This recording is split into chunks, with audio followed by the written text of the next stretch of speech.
Apakah hasil survei mempengaruhi langkah Kaisang untuk maju di Jawa Tengah? Bagaimana strategi PDIP mempertahankan kandang banteng lewat pencalonan Gubernur Jawa Tengah? Kita akan bahas bersama Dede Prayudi, politisi PSI. Mas Uki, selamat malam. Ya, selamat malam Mbak Livi. Ada juga Seno Bagaskara, politisi PDIP. Mas Seno, selamat malam. Malam Mbak Livi, semuanya selamat malam. Malam dan juga Vincentius Gitiarko. Mas Vincent, saya ke Mas Uki dulu ya. Selamat malam. Ya, Mas Uki, jadi hasil survei unggul di Jateng, respon Kaisang apa? ya itu tadi ya. Tentunya semuanya itu kami rekam terus ya. Kami terus memonitor survei-survei yang bermunculan belakangan ini ya. Dan monitoring ini belum akan selesai ya sampai dengan nanti kalau nggak pertengahan ya, bahkan sampai dengan paruh kedua dari bulan Agustus mendekati tanggal pendaftaran. Begitu. Jadi begini, Pak, salah satu kriteria ya yang ditetapkan oleh Mas Kaisang, oleh PSI secara kelembagaan untuk mengusung calon, baik itu Mas Kaisang sendiri atau yang lain, itu adalah akseptabilitas dari si calon kepala daerah tersebut. Nah, ini kan indikatornya adalah elektabilitas di survei-survei yang kami anggap kredibel, gitu ya, yang terdaftar di Persepi misalnya.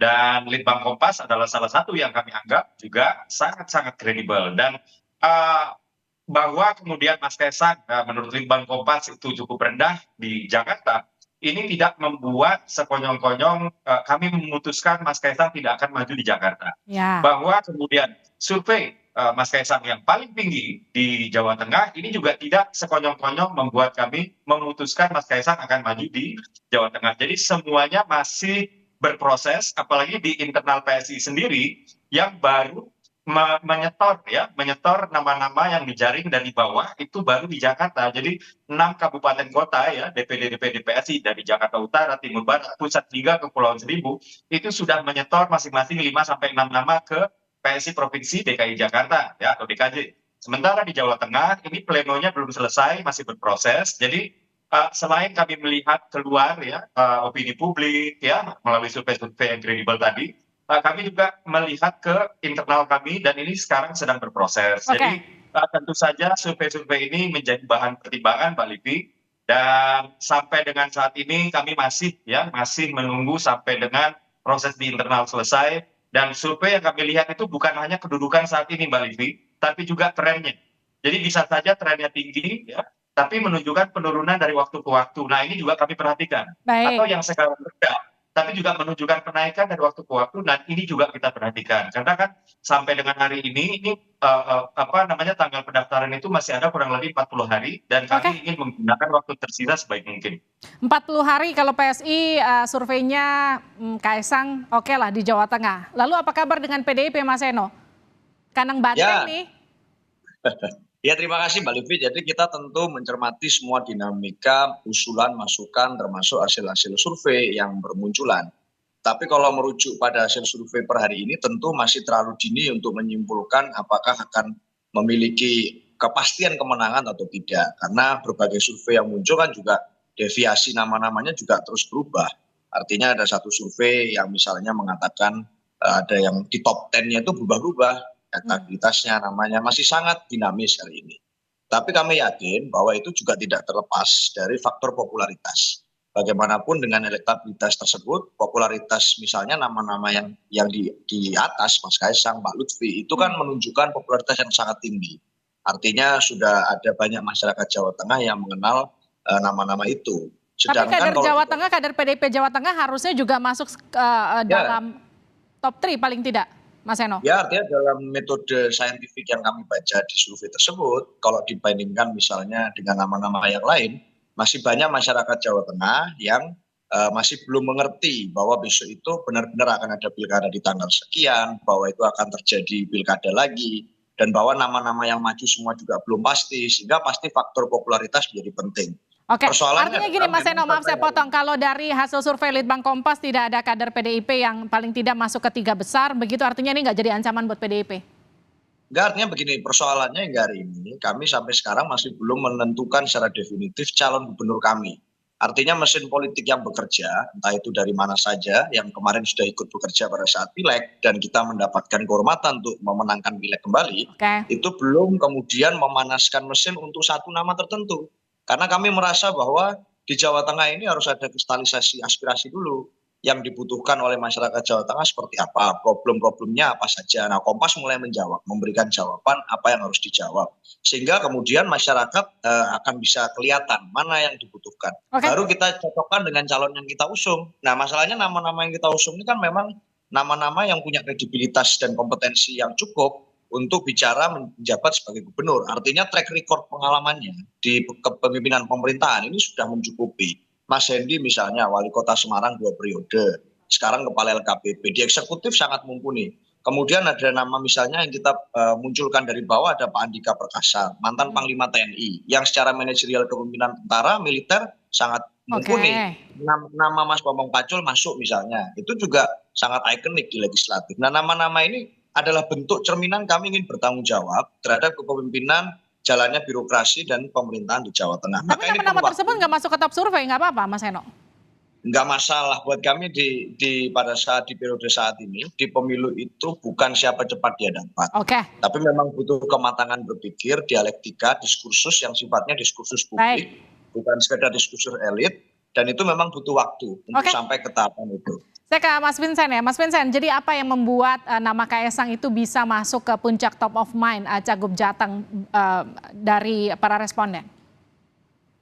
Ya, kalau membaca hasil survei ini ya, kami memang mau tidak mau melihat adanya faktor Jokowi yang cukup kuat di Jawa Tengah, gitu, termasuk untuk nantinya pemilihan gubernur, gitu.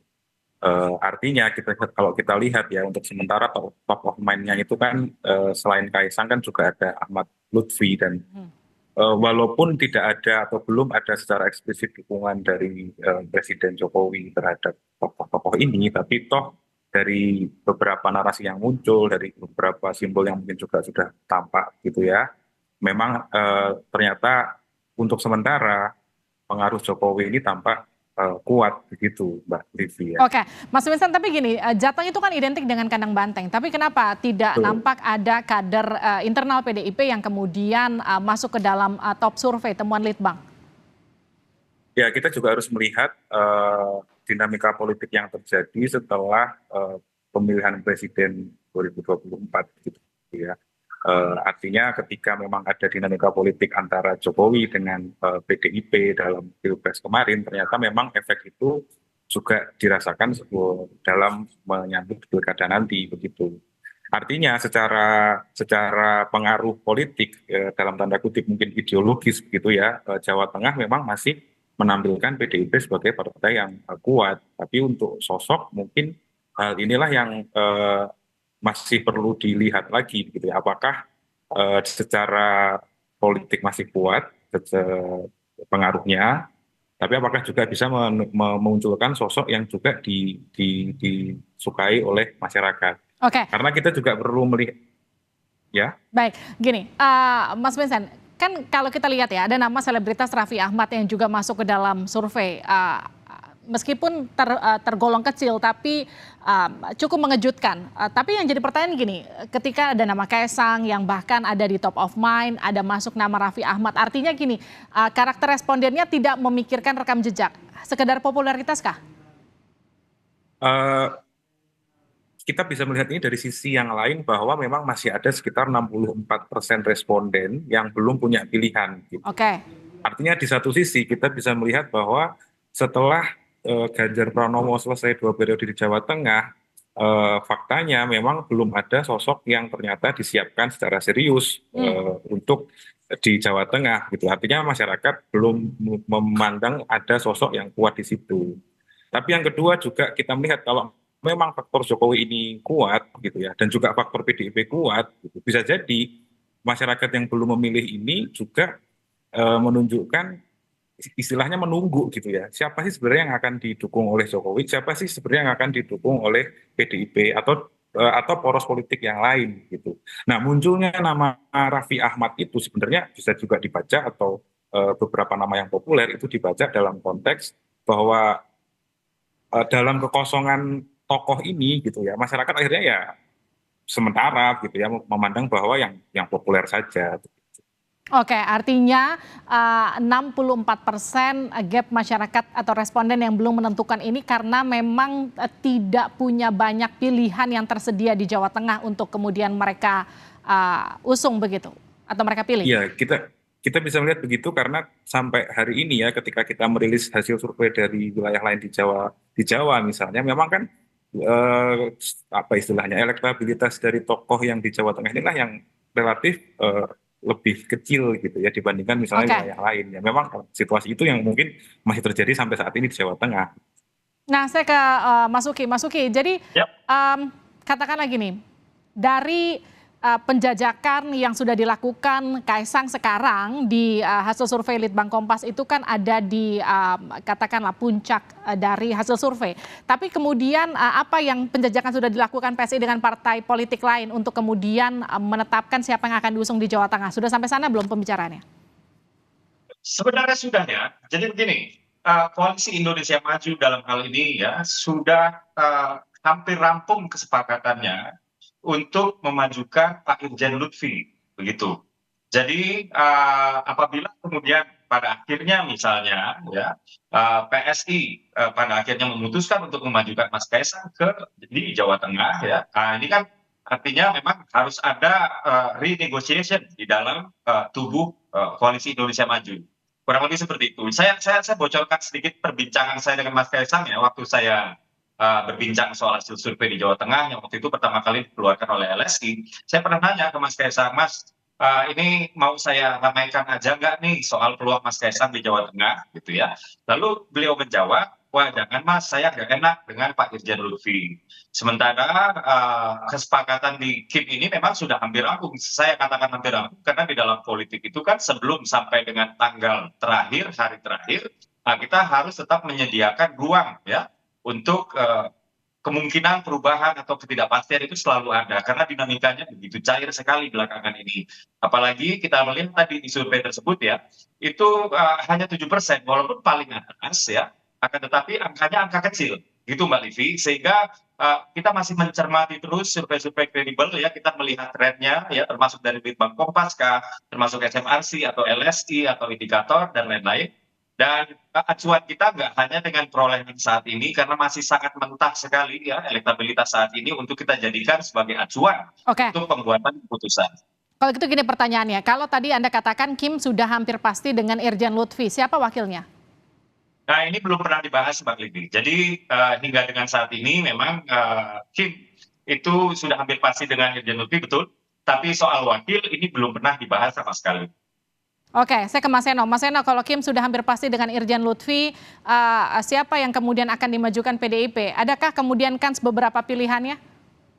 Ya, kita belum ada keputusan yang definitif juga. Tapi kan kalau dari nama-nama yang muncul, saya rasa sudah ada banyak yang mengerucutkan nama-nama itu. Jadi misalnya yang muncul di media ada Mas Sengkar Priadi, ada Pak Andika Perkasa, termasuk ada Mas Bambang Pacul. Itu nama-nama itu terus kita godok. Sembari kita terus melihat nama-nama dari internal yang lain yang mungkin dapat menjawab persoalan di Jawa Tengah. Bagaimanapun ikatan atau bonding Jawa Tengah dengan PDI Perjuangan ini kan cukup panjang, Pak. Artinya kami banyak berinteraksi di sana, kami banyak kemudian melahirkan pemimpin daerah yang usianya relatif muda di sana, sehingga tentu kami membutuhkan waktu untuk menjernihkan ini semua, mana yang kemudian akan menjadi pilihan terbaik untuk masyarakat Jawa Tengah. Saya sepakat tadi bahwa hasil survei maupun pembacaan yang kita lakukan hari ini, itu memang pasti saya yakin sifatnya baru sementara ini. Ini akan ada dinamika, ada perkembangan-perkembangan diskusi, sehingga nanti akan semakin matang apa yang menjadi pilihan terbaik. Oke. Saya rasa posisi kami di situ. Kalau Kim sudah punya nama yang hampir pasti, PDIP masih belum ada satu nama yang kemudian bisa dikatakan akan mengisi posisi cagup di Jawa Tengah. Tidak khawatirkah PDIP kemudian kandang banteng ini akan tergeser? Ya, kami yakin bahwa kekuatan persatuan dengan rakyat itu yang utama. Artinya kami memang terbiasa dengan berbagai skenario, kami disiapkan untuk menghadapi berbagai skenario, tapi fakta elektoralnya di dalam pemilu legislatif yang lalu, sebagai partai politik kami dipercaya untuk memenangkan kembali pileg. Artinya ini menjadi satu kepercayaan bahwa masyarakat masih memiliki ikatan yang dekat dengan PDI Perjuangan. Mesin politik ini akan berjuang, dan komunikasi politik dengan berbagai partai lain pun sampai hari ini masih terus kami lakukan dalam konteks Jawa Tengah. Masih ada waktu 40 hari, politik itu cair dan juga dinamis. Kita nantikan nanti siapa yang akhirnya akan mengisi posisi cagup di Jawa Tengah dari Kim, dari PSI, dari PDIP. Kita juga nantikan hasil survei terkini dari Litbang Kompas nanti yang terbaru akan seperti apa. Terima kasih sudah bergabung di Sapa Indonesia Malam, Mas Uki, Mas Eno, Mas Vincent. Ya, Sehat-sehat selalu. Mbak Livi.